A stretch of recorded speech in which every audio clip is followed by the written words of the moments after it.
Maraqlı bir əkov-əbob sualı. Deməli, Euler-Venn diaqramında verilmiş AB ədədləri üçün əkov-AB çıxılsın əbob-AB'nin tapılması lazımdır.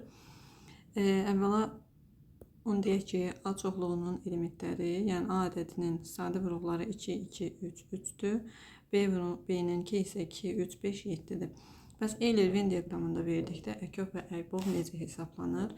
Bildiyimiz kimi əkov o deməkdir ki, hamısının, yəni ortaq olanlar vurulsun ortaq olmayanlara, yəni 2 vurulsun 3 vurulsun 2 vurulsun 3 vurulsun 5 vurulsun 7. Yəni gördüyünüz bütün ədədləri bir-birinə vurursunuz.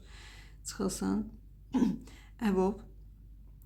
Əbob deyəndə isə ortada olan ədədlərin hasili nəzərdə tutulur. Çünki əbob ortaqlıq deməkdir. 2 vurulsun 3 bərabərdir. Hesablayaq. 6 vurulsun 6 36. 36-nı 5-ə vurduqda 180 və 180-ni də 7-yə vurduqda 0, 5, 12, daha da 6. 1260 çıxılsın. 2-ni də 3-ə vuranda 6 eləyir 1254.